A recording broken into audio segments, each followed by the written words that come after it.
Assalamualaikum warahmatullahi wabarakatuh. Jumpa lagi dengan saya Tama dalam Ada Apa Gerangan 2. Bagaimana kabar kalian? Semoga selalu diberikan kesehatan dan juga rezeki yang cukup. Kita jumpa lagi di Ada Apa Gerangan 2, di mana di sini saya akan membacakan kisah-kisah mistis bersambung. Dan kali ini kita lanjutkan kembali sebuah cerita pendakian mistis ke Gunung Lawu yang dilakukan oleh Rama dan ke-12 temannya. Sebuah cerita pendakian yang diberi judul Pendaki Terlarang di Gunung Lawu. Ya sudah, kita langsung saja menuju ke kelanjutan ceritanya. Teman-teman, ada apa gerangan? Ceritanya mulai dari sini. Rombongan Kucluk sudah sampai di pos 5 tepat pukul 12 malam. Mereka berhenti untuk beristirahat sejenak dan berdiskusi lebih dahulu. Kita bangun tenda di sini aja. Gak mungkin kita ke pasar Dieng atau pasar setan tengah malam seperti ini, ucap Husen mengawali percakapan. Kalau aku sih ikut aja, ujar Andiko dan Petro bersamaan. Lanjut aja lah, nanggung udah sampai sini, sahut Kucluk. Tapi ini udah tengah malam, Celok. Aku gak mau ya kalau masuk dimensi makhluk gaib, karena mitosnya di pasar Dieng kalau tersesat bakal gak bisa balik, ujar Udin yang masih mempercayai mitos pasar Dieng. Dasar kamu itu penakut, Din. Lagian niat kita kan baik, buat apa takut hal seperti itu? Kita juga punya Tuhan kan, ucap Kucluk lagi memaksa untuk melanjutkan perjalanan. Kalau aku setuju dengan Udin, kita mendirikan tenda di sini. Besok pagi kita lanjutkan perjalanan sampai puncak, ujar Husen. Irul, Petro, dan Andiko ikut usulan dari Udin dan Husen. Dengan begitu, Kucluk hanya mampu mengikuti usulan mereka, karena tidak mungkin ia melanjutkan pendakian sendirian dengan kaki yang masih terasa sakit. Meskipun masih bisa berjalan, namun tidak sesekali ia terjatuh karena kakinya masih terasa sakit. Ya udah, kalau kalian sepakat mendirikan tenda di sini, aku ikut aja. Gak mungkin aku jalan sendiri, ucap Kucluk membuat kelima temannya merasa lega. Kini mereka mendirikan tenda di sebelah pohon yang tidak begitu besar. Di saat sedang mendirikan tenda, tiba-tiba hujan lebat mengguyur mereka. Dengan begitu mereka mempercepat mendirikan tenda agar bisa segera berteduh dan juga mengganti pakaian yang telah basah. Suara petir menggelegar dari atas langit. Hujan deras mengguyur tenda mereka. Angin juga berhembus dengan kencang, membuat tenda mereka bergoyang-goyang mengikuti irama angin. Kali ini mereka diterpa oleh badai di atas gunung.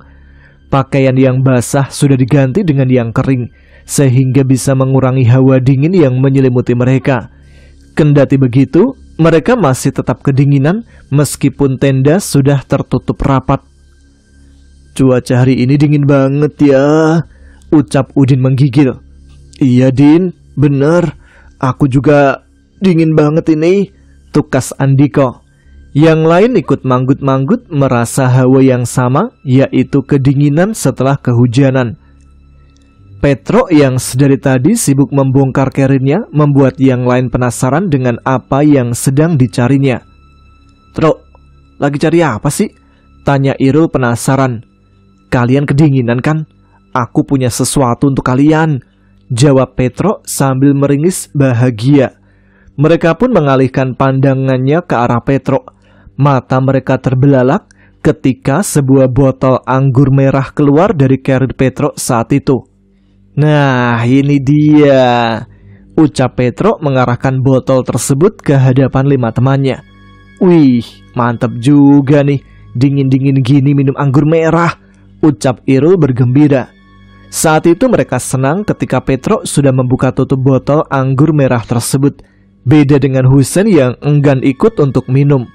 Mereka kini meminum minuman keras dengan cara bergantian, sedangkan yang menuangkannya adalah Petro karena ia yang membelinya. Kamu yakin gak minum, Sen? Tanya Petro. Enggak lah, Tro. Aku gak suka kayak begituan. Lebih baik aku buat jahe hangat aja untuk menghangatkan tubuh, Jawab Husain menolak secangkir gelas yang berisi anggur merah dari Petro. Husain gak usah dikasih. Dia dari kecil emang gak doyan yang beginian, saut Kuclok yang mengerti akan Husain sejak kecil. Memang Husain dan Kuclok sudah berteman dari kecil. Apalagi mereka berdua rumahnya berdekatan. Jadi sangat wajar jika Kuclok mengerti tabiat Husain seperti apa. Di tengah perlindungan tenda yang diguyur hujan dan badai, mereka meminum minuman keras diselingi oleh rokok dan berbincang kesana kemari. Husain sudah ikut mengobrol setelah ia membuat jahe hangat yang sudah berada di tangannya. Kalian ada yang tahu ndak kenapa pos 5 ini dinamakan Bulak Peperangan? Tanya Andiko yang tidak mengetahui sejarah Gunung Lawu. Seketika itu mereka berlima terdiam saat ditanya hal mengenai sejarah Gunung Lawu. Petro yang tengah menuang anggur merah ikut berhenti. Mereka menundukkan kepala masing-masing, kecuali Andiko yang masih menunggu jawaban dari kelima temannya. Kenapa? Apa pertanyaanku ada yang salah? Tanya Andiko lagi. Gini Dik, sebenarnya kita itu sedikit tahu tentang sejarah di sini, tapi yang paling tahu itu Rama. Kamu tahu sendiri kan, Rama itu orangnya suka banget dengan sejarah. Kita cuma takut aja kalau sejarah yang kita bicarakan nanti ternyata salah. Jawab Husain dengan tenang. Cerita aja, meskipun gak serinci Rama, tukas Andiko. Mereka berlima saling pandang agar salah satu dari mereka ada yang bercerita. Oke, aku yang akan cerita, ujar Husain memberanikan diri. Sebenarnya yang membuat mereka takut akan menceritakan sejarah tempat tersebut bukanlah kesalahan cerita, melainkan mitos Gunung Lawu yang tidak memperbolehkan masyarakat Cepu mendaki Gunung Lawu. Jadi, dahulu kala, Prabu Brawijaya V dan para pasukannya itu pergi ke gunung ini. Lalu Aryo Penangsang beserta pasukannya mengejar Prabu Brawijaya V sampai sini. Konon katanya, tempat inilah saksi bisu peperangan antara Prabu Brawijaya V dengan Aryo Penangsang. Maka di sini diberikan nama Bulak Peperangan, jawab Husain dengan jelas. Saat Husain ingin melanjutkan ceritanya, tiba-tiba saja sebelah kanan tenda keluar kilatan cahaya yang menyambar pohon kecil. Mereka pun dikejutkan dengan suara ledakan yang merobohkan pohon kecil tersebut. Astagfirullahaladzim, ini nih yang aku takutkan kalau cerita sejarah tempat ini, ujar Husain menggerutu. Kebetulan itu gak ada hubungannya kali, saut Kuclok. Udahlah Sen, gak usah lanjut lagi ceritanya, ucap Andiko yang merasa bersalah. Namun saat itu Kuclok tidak percaya dengan mitos tersebut. Ia tidak percaya karena ia sudah pernah mendaki ke Gunung Lawu dengan jalur yang sama dan tidak ada gangguan sama sekali. Halah, kebetulan. Lagian kalian juga tahu sendiri kan, kalau di luar itu hujan deras. Ya wajar lah kalau ada petir, apalagi kita sekarang di atas gunung, saut Kuclok. Mereka pun kembali terdiam. Husain tidak membalas ucapan Kuclok.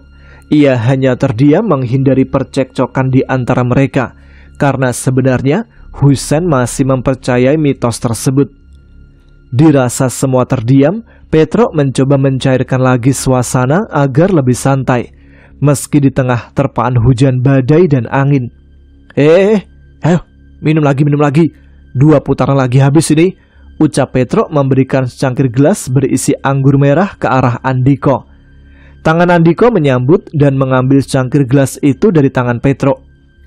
Lebih baik kita ngomongin yang lain aja, ujar Andiko setelah meminum anggur merah. Iya, yang penting jangan soal kuliah ya, saut Irul memelas. Mendengar ucapan Irul, seketika mereka tertawa terbahak-bahak karena tahu apa yang ada di pikiran Irul. Iya, kita tahu apa yang kamu pikirkan, Rul. Kita kesini kan demi kamu juga, supaya kita refreshing melupakan yang namanya skripsi. Nah, itu dia. Mereka bercerita tentang hal lain. Mereka satu persatu menceritakan kisah lucu mereka. Tidak ada obrolan serius saat itu, hanya canda tawa untuk menenangkan hati dan pikiran.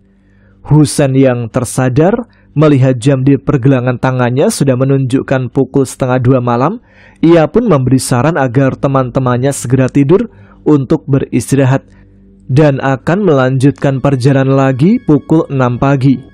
Teman-teman yang lain menyetujui usulan dari Husein karena anggur merah juga sudah habis. Kembali ke tempat Rama yang tengah berada di shelter bersama kakek misterius. "Kek, apa yang sedang kakek lakukan?" tanya Rama melihat kakek itu memegang dupa yang sudah terbakar. Kakek itu tidak menjawab pertanyaan Rama. Ia membalikkan badannya membelakangi Rama. Kedua tangannya memegang dupa dan diangkat ke atas kepalanya. Mulutnya berkomat-kamit layaknya sedang merapalkan doa. Entah doa apa yang dibacakan oleh kakek itu.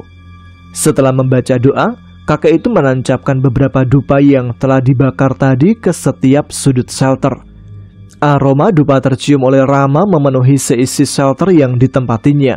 Lalu Rama disuruh untuk duduk berhadapan dengan kakek itu yang ikut duduk bersila juga. "Membawa pesan apa kamu dari Candi Cetha?" tanya kakek yang membuat Rama kebingungan. "Maksudnya, kek?" tanya Rama kembali. "Sebelum kau menginjakkan kaki di sini, kau sudah lebih dulu ke Candi Cetha, kan?" Iya, kek. Sebelum kesini, aku dari Candi Cetha," jawab Rama mulai mengingat-ingat akan dirinya saat di Candi Cetha. "Pesan apa yang kau bawa untukku?" Rama mencoba untuk mengingat lagi kejadian saat dirinya ke Candi Cetha. Jadi saat itu, sekitar pukul 3:30 pagi, ketika teman-teman Rama sudah tertidur dengan pulas, Rama yang mengingat pesan dari kakek dari Purwanti, kini memberanikan diri untuk segera menuju ke Candi Cetha.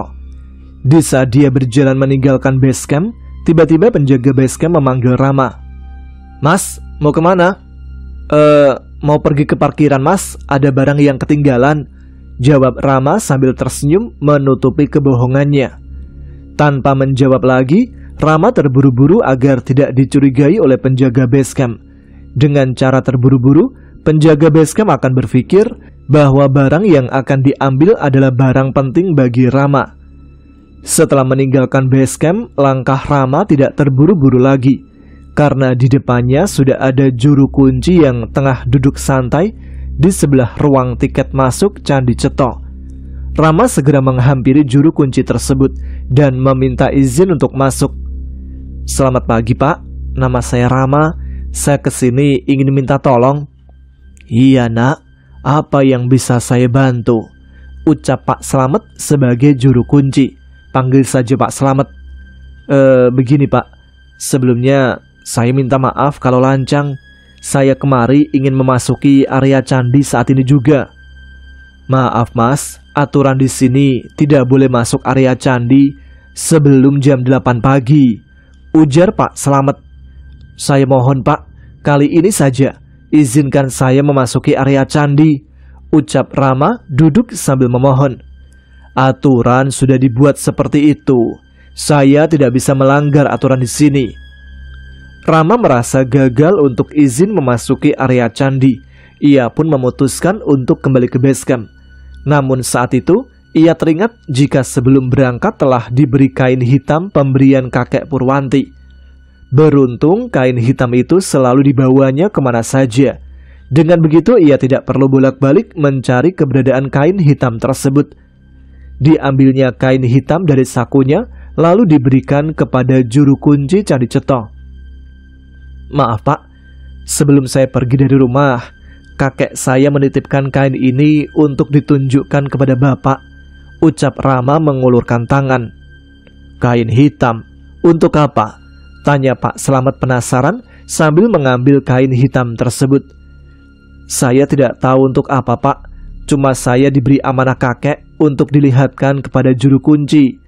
Dan ketika nanti akan memasuki area candi, saya disuruh untuk mengikatkannya di kepala," jelas Rama. Pak Slamet seolah mulai mengerti maksud dan tujuan Rama saat dijelaskan tentang kain hitam tersebut. Kendati begitu, Pak Slamet tidak mau percaya begitu saja. Sebagai juru kunci, ia juga memegang teguh peraturan yang ada di Candi Ceto.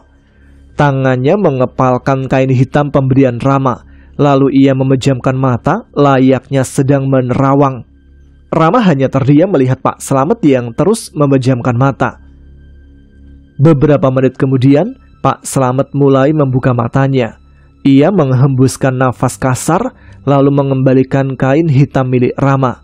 Sedangkan Rama menatap Pak Slamet dengan penuh harap. "Kamu boleh masuk ke dalam area candi." "Beneran, Pak? Terima kasih banyak, Pak," ucap Rama dan langsung meraih tangan Pak Slamet mencium tangannya. "Tapi ada syaratnya." "Apa itu, Pak?"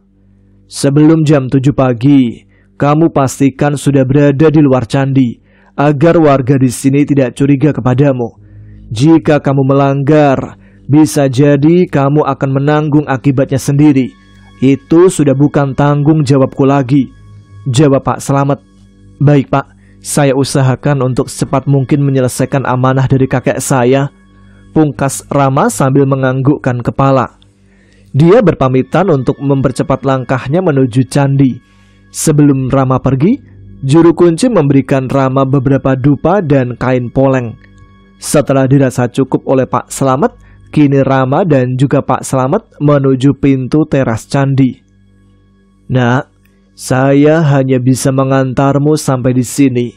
Selanjutnya berjalanlah sendiri sampai ke atas," ujar Pak Slamet sambil mengelus pundak Rama. "Iya, Pak, saya juga banyak terima kasih sudah diizinkan dan diantar sampai di sini. Jangan lupa untuk meminta izin lagi ke Eyang Kerincing Wesi. Tempatnya ada di teras kedua nantinya," tutur Pak Slamet sebelum meninggalkan Rama berjalan sendiri. "Baik, Pak, akan saya taati dan ikuti arahan dari Pak Slamet," ucap Rama. "Silahkan, Nak, selesaikan tugasmu dan semoga bisa secepatnya kembali. Saya menunggumu di bawah teras," tutur Pak Slamet lagi. Rama hanya manggut-manggut tanda mengerti, lalu ia pergi meninggalkan Pak Slamet. Sedangkan Pak Slamet juga membalikkan badan untuk pergi meninggalkan tempat itu. Saat Pak Slamet berjalan melewati gerbang, ia melihat siluet putih berjalan cepat ke arah Rama. Dengan cepat Pak Slamet membalikkan badannya hendak kembali menghampiri Rama. Namun ketika sudah membalikkan badannya, siluet itu menghilang dari penglihatannya. Ia memandangi Rama yang berjalan agak terburu-buru agar tidak memakan waktu lama. Pak Slamet merasa cemas dan takut jika siluet putih itu bertanda buruk akan keselamatan Rama.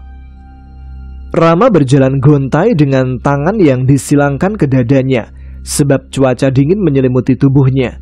Tidak lupa juga ia berzikir serta berdoa meminta keselamatan kepada Yang Maha Kuasa.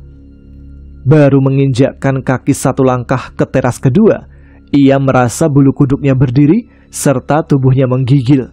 Saat itu, tiba-tiba angin berhembus kencang menerpa tubuhnya. Untungnya, angin itu tidak sampai menghempaskan tubuh Rama.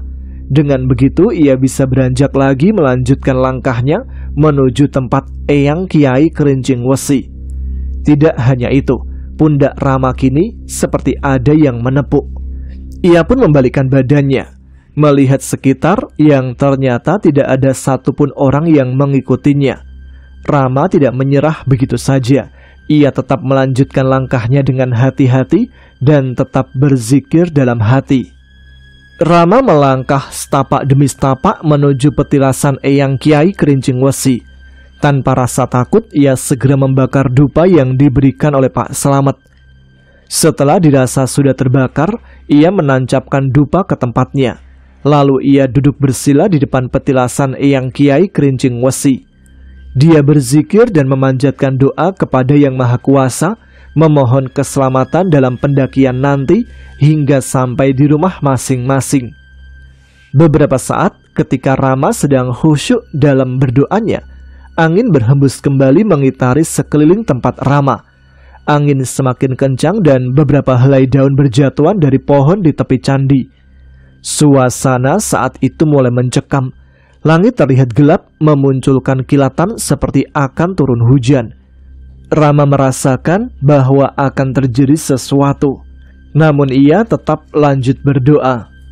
Ia juga mengingat kata kakek Purwanti jika ia tidak boleh bangkit dari tempat itu sebelum bertemu dengan seseorang yang akan menemuinya. Setelah angin berhembus, kini terdengar suara kuda yang berlarian mengitari sekeliling Rama hingga beberapa menit. Seusai suara kuda berlari, tiba-tiba terdengar suara orang melangkah diiringi suara kerincingan sesuai dengan dentuman langkah kaki. "Bangunlah, nak. Aku sudah ada di sampingmu," ucap seorang kakek berambut putih, berkumis dan berjenggot putih dengan jubah putih layaknya seorang pandita, sedangkan tangan dan kakinya dipenuhi dengan gelang kerincingan terbuat dari besi. Rama berdiri dari duduknya, menatap kakek tersebut dengan tanda tanya. Awalnya Rama takut dengan kakek itu, sebab penampilannya berbeda dengan orang zaman kini. Namun Rama menutupi rasa takutnya karena dia yakin kakek itu tidak akan menyakitinya. "Kakek ini siapa?" tanya Rama. "Aku biasa dipanggil Ki Ageng Krincing Wesi. Aku dipercaya oleh masyarakat sini sebagai penjaga kestabilan lereng Gunung Lawu," jawab Ki Ageng Krincing Wesi. Rama mengingat perkataan kakek dari Purwanti sebelum berangkat pendakian. Apa ini yang dimaksud dari kakek dari Purwanti? Gumam Rama dalam hati. "Iya, benar. Akulah yang telah menunggumu." "Maaf, kek. Saya kesini mau meminta izin pada kakek untuk mendaki ke Gunung Lawu." "Ingat, nak. Teman-teman kamu mayoritas orang Cepu, dan di antara mereka ada beberapa yang keturunan langsung dari pasukan yang pernah terlibat dalam peperangan di gunung ini. Kalian tidak bisa mendaki ke sini. Urungkan niatmu sebelum bencana melanda," tukas Ki Ageng Krincing Wesi. "Tapi kek, saya kemari bersama cucu dari Mbah Sabto," ucap Rama membantah. Mendengar nama Mbah Sabto, raut wajah Ki Ageng Krincing Wesi seperti sedang mengingat nama seseorang.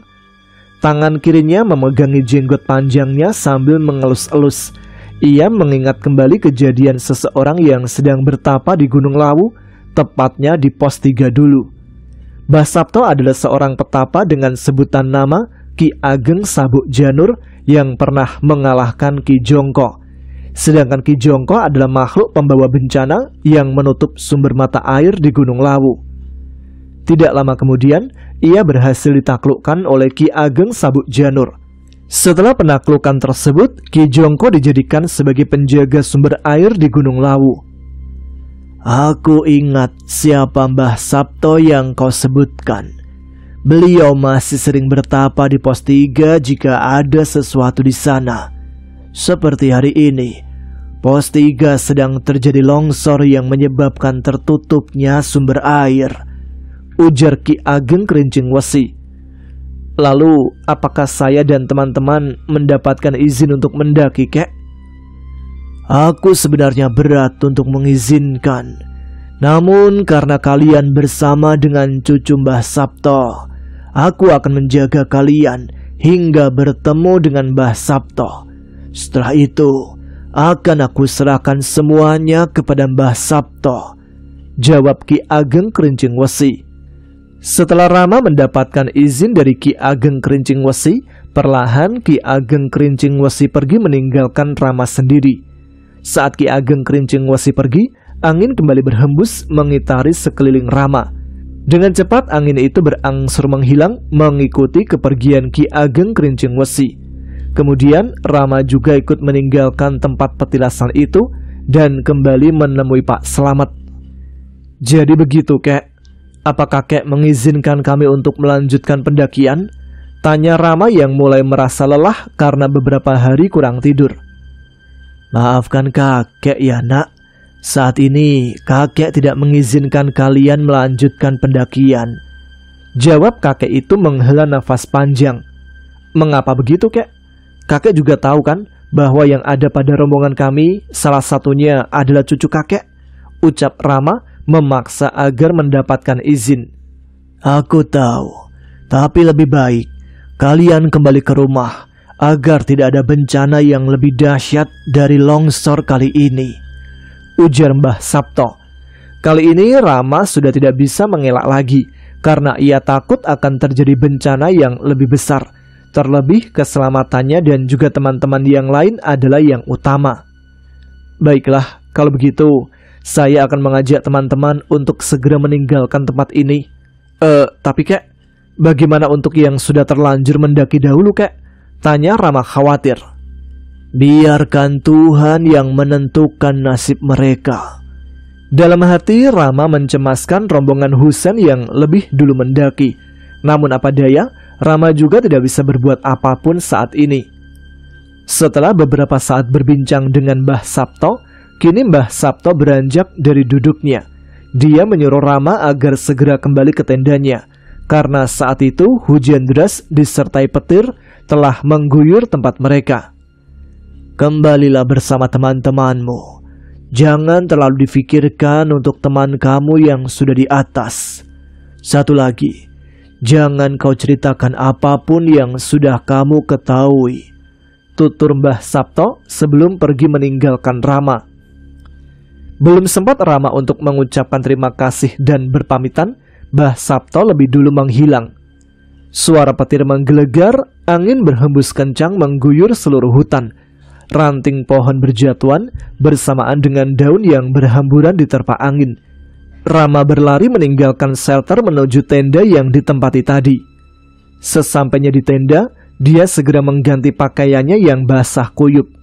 Ketika Rama sedang mengganti pakaian, Seto terbangun dari tidurnya karena kakinya terasa basah terkena pakaian Rama. Dari mana Ram? Basah kuyup begini? Tanya Seto sambil menguap karena masih merasa ngantuk. Abis buang air kecil, terus tiba-tiba hujan, jawab Rama merasakan kedinginan. Ya udah kalau gitu, cepat istirahat ya. Ingat, besok pagi kan kita harus turun. Siap bos, jawab Rama lalu dengan cepat merebahkan tubuhnya. Ia juga tidak lupa menggunakan sleeping bag miliknya agar tidak kedinginan. Akhirnya mereka semua sudah terlelap dalam tidurnya. Saking lelapnya mereka tidur sampai tidak merasakan bahwa di luar tenda terjadi badai. Tepat pukul 6 pagi, Irul terbangun di tenda pos 5 setelah tidur semalaman di Gunung Lawu. Saat mengucek mata dan mencoba mengatur kembali perasaannya, ia melihat bahwa teman pendakiannya, Husain, telah bangun lebih awal dan sedang menyiapkan sarapan di luar tenda. Sedangkan 4 yang lainnya masih tertidur dengan pulas. Pagi Sen, lagi masak ya? Tanya Irul. Pagi juga Rul. Iya nih, lagi buat mie instan buat sarapan. Kita harus segera berangkat setelah ini, jawab Husain. Iya nih, kita harus mengejar waktu sebelum matahari terlalu tinggi. Bentar, aku merasa ada yang aneh tadi malam. Apa kamu merasakan yang sama? Pungkas Irul. Apa yang kamu maksud? Tanya Husain. Aku merasa ada yang mengintip tenda kita semalam. Dan aku juga merasa ada sesuatu yang pergi dengan suara gemerisik di luar tenda, jawab Irul sambil membantu menyiapkan makanan. Mungkin angin Rul. Lagian kamu tahu sendiri kan tadi malam badai. Terus kita nggak sendirian di sini. Jadi ada kemungkinan beberapa pendaki lain yang lewat di malam yang sama, ujar Husain. Setelah mereka menyiapkan sarapan, Irul memutuskan untuk membangunkan teman-temannya yang masih tidur di tenda. Weh, bangun. Pemandangan indah menanti kita hari ini. Jangan sampai melewatkan momen penting ini, ucap Irul membangunkan satu persatu teman-temannya. Rul, apa sih? Berisik banget. Masih pengen tidur nih. Ngantuk, ucap Udin masih memejamkan matanya, malas untuk bangun. Singkat ceritanya, setelah dipaksa bangun, mereka akhirnya terbangun dan mencuci muka bergantian. Setelah itu mereka berkumpul di depan tenda dengan duduk melingkar di tengah yang sudah tersedia sarapan mie instan dan juga secangkir kopi. Setelah selesai sarapan, mereka merapikan tenda dan mempersiapkan diri untuk melanjutkan perjalanan menuju puncak Gunung Lawu. Mereka memeriksa perlengkapan dan memastikan tidak ada yang terlewat sebelum memulai perjalanan. Namun, perjalanan mereka tidak semulus yang mereka pikirkan. Energi dan semangat untuk menaklukkan gunung itu terpancar dari wajah mereka. Saat mereka hendak berjalan, mereka bertemu dengan rombongan pendaki lain. Rombongan tersebut ada 4 orang, di antaranya ada seorang perempuan. Mereka saling sapa dan saling berkenalan. Entah mengapa, saat itu Kuclok sangat antusias ketika melihat wanita yang ada di rombongan tersebut. "Namanya siapa, Mbak?" "Aku Kuclok," kata Kuclok mendekati wanita itu untuk memperkenalkan diri. "Dara, Mas," jawab wanita itu sambil tersenyum. Dari situlah Kuclok tahu bahwa mereka adalah Dara, lalu Erik, Paijo, dan Hamdun. Mereka berempat berasal dari Jakarta yang sedang mengisi liburannya dengan mendaki ke Gunung Lawu. Mereka berempat sudah terbiasa dengan mendaki Gunung Lawu karena setiap liburan mereka sering ke sana. Setelah saling kenal, mereka akhirnya melanjutkan pendakian bersama. Sekarang dalam rombongan itu bukan hanya terdapat 6 pendaki, melainkan 10 pendaki, ditambah 4 orang pendaki tadi. Dalam perjalanan mereka saling bercerita dan berbagi pengalaman saat mendaki. Sesekali mereka beristirahat sejenak untuk mengatur nafas masing-masing. Tidak lupa juga mereka saling bertukar bekal, agar terjalin keakraban satu sama lain. Setelah berjalan selama 40 menit, mereka pun sampai di Gupakan Menjangan. Gupakan Menjangan didominasi oleh sabana yang begitu luas, sehingga tepat sebagai latar belakang mereka berfoto. Ada pula telaga musiman yang hanya ada saat penghujan. Beruntung, telaga musiman ada air untuk bekal minum tambahan. Dengan begitu mereka bisa mengambil air lebih dahulu karena sudah kehabisan persediaan air saat di pos 3. Setelah mereka mengisi botol masing-masing, terbersit pikiran Kuclok untuk mengajak Dara untuk jalan duluan. Kuclok bermaksud untuk mendekati Dara. Dara pun menyetujuinya dan mereka pun jalan berdua mendahului teman-temannya yang masih beristirahat. 8 pendaki lain menikmati indahnya pemandangan dan bahkan sempat mengabadikan momen itu dengan foto-foto yang diambil menggunakan kamera miliknya. Itu si Kuclok katanya kakinya sakit, tapi duluan sama Dara. Kalau soal cewek sih beda urusannya. Kaki sakit juga dipaksa biar bisa berduaan tuh, sewot Udin. "Tapi temannya aman kan, Mas? Gak bakal macem-macem?" tanya Paijo yang mengkhawatirkan Dara. "Aman, Mas, walaupun orangnya ya begitu. Cuman gak bakal berani macem-macem dia di sini." Kuclok dan Dara pun sudah terlihat jauh dari pandangan ke-8 pendaki. Mereka hanya melihat keduanya dari kejauhan untuk memantaunya. Namun, semakin keduanya menjauh, semakin tidak terlihat karena jarak semakin jauh. 30 menit berlalu, ke-8 pendaki bertemu Dara kembali. Tapi di saat itu, mereka hanya melihat Dara sendirian. Dia kelihatan kelelahan, kehilangan nafasnya, mengikuti jalan Kuclok yang sangat cepat.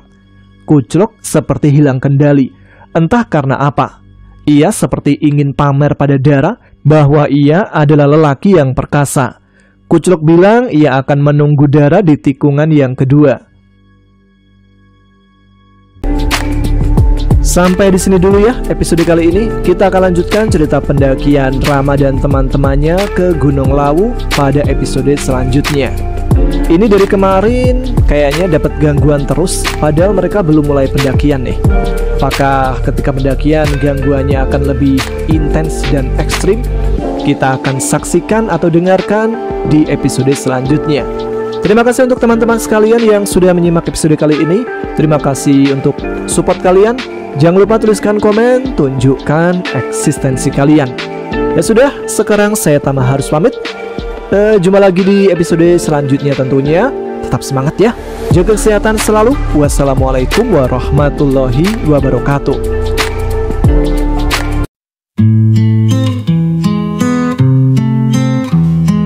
Aku tahu kau merinduku, aku tahu kau menang.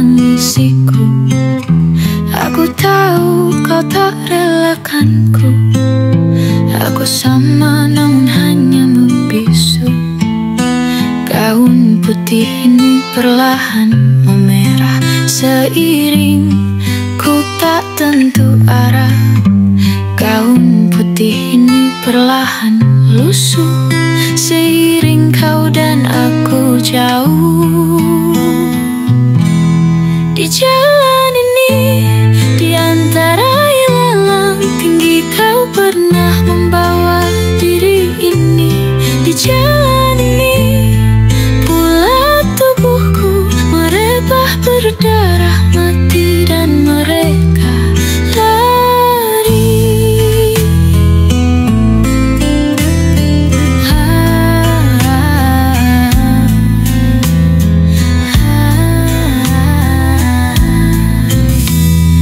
Aku tahu kau merinduku, aku tahu kau menangisiku, aku tahu kau tak relakanku. Aku sama namun hanya membisu. Gaun putih ini perlahan memerah seiring ku tak tentu arah.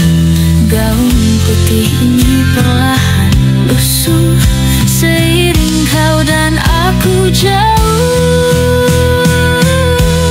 Di jalan ini, di antara ialang tinggi kau pernah membawa diri ini. Di jalan ini pula tubuhku merebah berdarah mati dan mereka lari.